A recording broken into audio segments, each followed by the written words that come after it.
Hello అండి, నమస్తే. అంజలి and daughters ఛానల్కి స్వాగతం.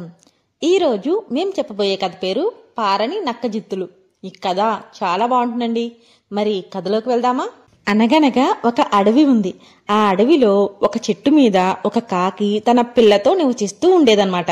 కాకి తన పిల్ల ఎవరి వల్ల మోసపోకుండా ఉండాలనే ఉద్దేశంతో తన పిల్లకి చాలా జాగ్రత్తలు చెప్పేది. తెలివిగా ఎలా ఉండాలో, ఆపద వస్తే ఎలా తప్పించుకోవాలో, ఇలా చాలా రకాలుగా తన పిల్లకు జాగ్రత్తలు చెప్తూ ఉండేదన్నమాట. కాకి పిల్ల చాలా తెలివైనది. తన తల్లి చెప్పిన మాటలన్నీ శ్రద్ధగా వినేది. ఇలా ఉండగా ఒకరోజు కాకి పిల్లకు ఒక మాంసం ముక్క దొరికింది. ఒక చెట్టు కొమ్మ మీద కూర్చొని తినబోతూ ఉండగా ఒక జిత్తులు మారి నక్క అక్కడికి వచ్చింది. ఆ నక్కకి బాగా ఆకలిగా ఉంది. అందుకే ఎలాగైనా కాకి పిల్లను మోసం చేసి దాని నోట్లో ఉన్న మాంసం ముక్కను తీసుకెళ్లిపోవాలనుకుంది నక్క. అందుకే నక్క మంచిగా కాకి పిల్లతో మాటలు కలిపింది. ఏం కాకి పిల్ల, ఎలా ఉన్నావు, బాగున్నావా అని అడిగింది. కానీ కాకి పిల్ల చాలా తెలివైనది. అంతేకాకుండా దానికి నక్క జిత్తుల గురించి బాగా తెలుసు. పైగా నక్క అంతకుముందు ఒక కాకిని మోసం చేసి దాని నోట్లో ఉన్న మాంసం ముక్కను కాజేసిన కథ కూడా దానికి తన తల్లి చెప్పింది. అందుచేత నక్క తనను మోసం చేయబోతుందని ముందుగానే గ్రహించింది కాకిపిల్ల. నక్క అడిగిన ప్రశ్నకు జవాబు చెబితే తాను నోరు తెరవలసి వస్తుంది. అప్పుడు నోట్లో ఉన్న మాంసం ముక్క కింద పడిపోతుంది. అప్పుడు ఆ మాంసం ముక్కని నక్క తీసుకువెళ్లిపోతుందని అనుకుంది కాకి. అందువలన కాకిపిల్ల నక్కకు సమాధానం చెప్పకుండా అవును అని తల ఊపింది. కాకిపిల్ల దగ్గర తన ఎత్తు పారలేదని ఇంకా కొంచెం పెద్ద ఎత్తు వేయాలనుకుంది నక్క. ఓయ్ కాకిపిల్ల, నువ్వు పాటలు బాగా పాడతావని అందరూ అంటున్నారు. నా కోసం ఒక పాట పాడవా అని అడిగింది నక్క. పొగడ్తలంటే ఎవరైనా పడిపోతారు. ఆ మాటలకు కాకిపిల్ల కూడా పడిపోయింది. సరే అని కాకిపిల్ల పాట పాడదామని అనుకుంది.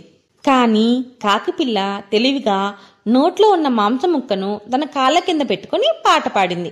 దాంతో ఈసారి కూడా నక్క జిత్తులు పారలేదు. కాకిపిల్లను ఎలా మోసం చేయాలా అని బాగా ఆలోచించింది. ఇంకా పెద్ద ఎత్తు వేయాలనుకుంది నక్క.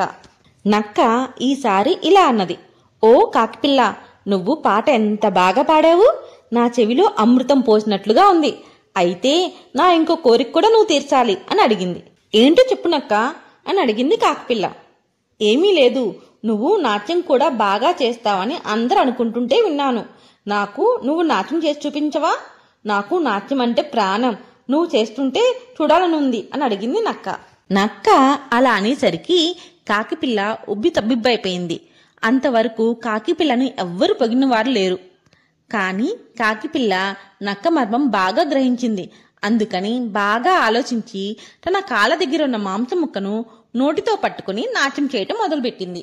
కాకిపిల్ల నాట్యం చేస్తున్నంతసేపు నక్కకు ఒకటే ఆలోచన, దాని దగ్గరున్న మాంసం ముక్కను ఎలా కాజేయాలా అని.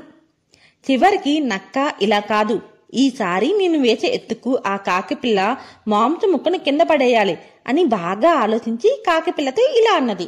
అద్భుతం కాకిపిల్ల, అద్భుతం. ఎంత బాగా నాట్యం చేశావు. నీ నాట్యం చూడటానికి నా 2 కళ్ళు చాలలేదు. ఈ రోజు నాకు చాలా ఆనందంగా ఉంది. అయితే నాకు ఒక చిన్న కోరిక మాత్రం మిగిలి ఉంది. దాన్ని కూడా తీరుస్తావా అని అడిగింది నక్క. దాందేముంది నక్క, చెప్పు, తీరుస్తాను అని అన్నది కాకి. ఏమీ లేదు కాకిపిల్ల, నీ ఆట పాట 2 కలిసి చూడాలనుంది. అందువలన నువ్వు పాట పాడుతూ నాట్యం చేయవా? నా చెవులారా పాట వింటూ కళ్ళారా నాట్యం చూస్తూ ఆనందిస్తాను అని అన్నది నక్క. నక్క మాటలు కాకిపిల్ల చెప్పలేని ఆనందంతో పొంగిపోయింది. కానీ కాకిపిల్ల తన విజ్ఞతను మాత్రం మర్చిపోలేదు. పాట పాడుతూ నాట్యం చేస్తే తన దగ్గర ఉన్న మాంసం ముక్కని ఏం చెయ్యాలా అని బాగా ఆలోచించింది. అయ్యో నక్క, ఇప్పటికే నాట్యం చేసి బాగా అలసిపోయాను. ఇక పాట పాడుతూ నాట్యం చేయాలంటే నా ఒంట్లో శక్తి ఉండాలి కదా. అందువలన కొంచెం సేపు ఓపిక పట్టు. నా దగ్గర ఉన్న ఈ మాంసం ముక్కను తినేసిన తర్వాత నీ కోరికను తప్పకుండా తీరుస్తాను అని అన్నది కాకిపిల్ల. కాకిపిల్ల మాటలు విన్నాక జిత్తులు మారిన నక్కకు ఇక లాభం లేదనిపించింది. ఆ మాంసం ముక్క కోసమే కాకిపిల్ల పాడిన కర్ణ కఠోరమైన పాటను విన్నది. ఆ మాంసం ముక్క కోసమే కాకిపిల్ల చేసిన అసహ్యమైన నాట్యాన్ని కళ్ళప్పగించి మరీ చూసింది. ఇక తన పని జరిగేలా లేదని నక్క ఇలా అన్నది. కాకిపిల్ల, నువ్వు మాంసం ముక్కను చిన్నగా తృప్తిగా తిను.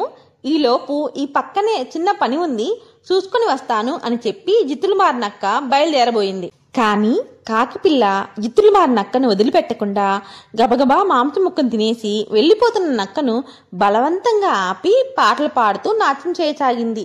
తప్పించుకోలేక జిత్తులు మారిన నక్క కాకి చేసిన విన్యాసాలను బాధపడుతూ చూసింది. కథ అయిపోయిందండి. కథ ఎలా ఉందండి? కథ మీకు నచ్చిందా? కథ నచ్చితే ప్లీజ్ లైక్ చేయండి, షేర్ చేయండి, మర్చిపోకుండా సబ్స్క్రైబ్ చేసుకోండి.